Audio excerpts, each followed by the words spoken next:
So ayan, for today's video, ayan, Bicol Express ni DJ with the Superman. Ayos, the best! So ito na nga mga ka-superheroes, ayan, hinugasan na po natin ang ating biniling karne ng baboy sa Nipak Q-Mart Cubao. At inihiwa-hiwa po natin mga ka-superheroes ng pahaba, ayan, ganyan talagang hiwa ng lutong Bicol Express mga ka-superheroes. At dito nga mga ka-superheroes, tinanggal ko yung taba dahil alam ko naman na hindi nila kinakain tong mga bata na to. Ayan, kaya hiniwalay ko na at puro laman na lang ang aking hiniwa-hiwa dyan. At naisip ko naman na itabi ito mga ka-superheroes para naman ito ay isaog natin sa munggo. Ayan, napakasarap sa munggo ito mga ka-superheroes, itong taba-taba ng baboy. Ayan, dito ngayon ay inugasan ko na rin at binalatan ko na ang ating luya. Ayan, at ganoon na rin ang ating sibuyas. Ayan, nating ilalagay.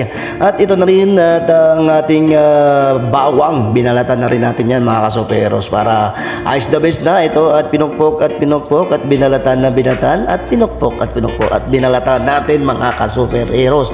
Ayan, mas maraming bawang, mas masarap, mas mabango. Ayun.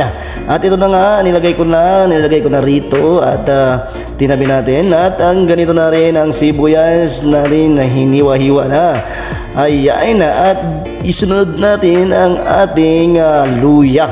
Ayan, dagdag anghang, dagdag lasa at dagdag aroma pa. At pagkatapos nito mga ka-superheroes, ayan, kinuha ko na rin ang sili. Ayan, sili, inugasan natin at hiniwa-hiwa natin yan. Ayan, sili ng pangsigang ang ginamit natin para hindi masyadong manghang para sa mga bata. Magdagdag na lang tayo ng labuyo kapag gusto nating maanghang. At ito na nga ang ating gata. Ayan, nilagyan ko ng isang tasang tubig.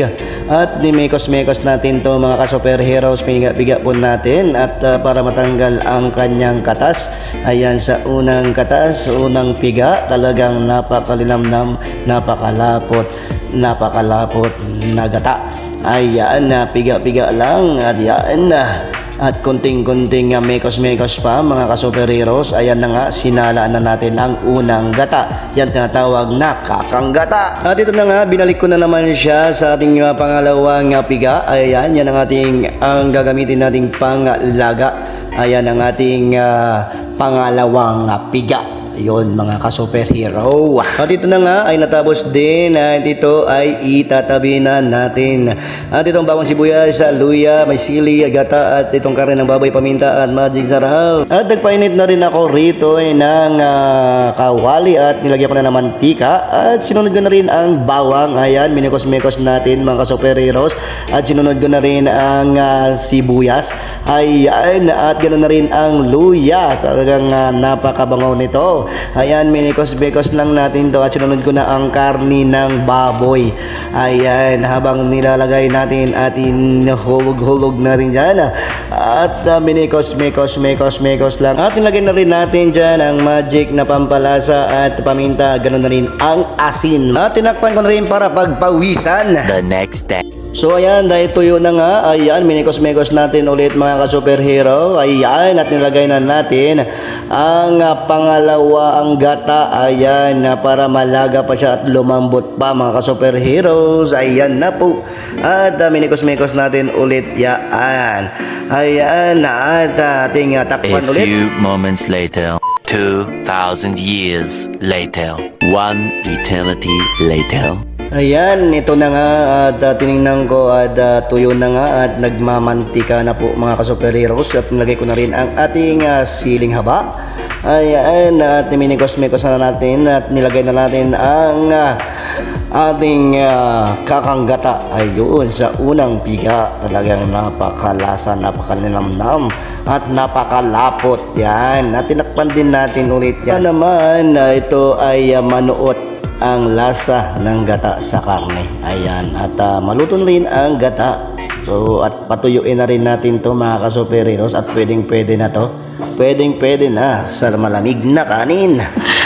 Sana all.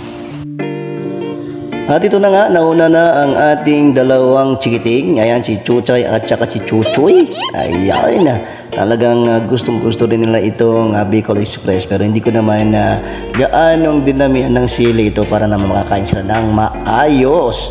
Ayan, ayon sa kanila mukhang masarap naman at hindi naman masyadong maanghang. Ayan, kamusta? Is the best daw. At gutom na rin si TJ. Mukhang mapaparami na naman itong kain ang dalawang chikiting natin mga ka-superhero dahil sarap na sarap sila sa ating Bicol Express na luto ngayong araw. At ito na nga, dahil excited na rin ako tikman itong aking nilutong Bicol Express. Ayan, tara na tikman sa kaning lamig. Ayan, talaga napakasarap talaga ang lasa ng Bicol Express na ito. At itong dinamihan ko pa ng sili para damang-dama talaga ang anghang nito mga kasuperit. Sana all. At dahil nga rito sa Bicol Express na to mga ka-superhero, talagang sira na naman ang aking diet. Sa sobrang sarap nito ng aking niluto. At sa sobrang sarap nito at anghang, talagang pinapawisan ako rito mga ka-superhero. At buti na lang na pag-isip-isip ko na tama na to ay kunti lang kakainin ko dahil talagang masisira talaga ang diet ko mga ka-superheroes. Pero sa ganun pa man, talagang napakasarap talaga dahil pinapawisan ako dyan sa sobrang anghang at sa sarap ng aking Bicol Express. Sa sobrang sarap nito ay anghang nito ay talagang pinapawisan ako mga ka-superheroes. Talagang kitang kita naman, tumutulo na ang bawis ko sa sarap. Hanggang dito na lang, sige, bye-bye na.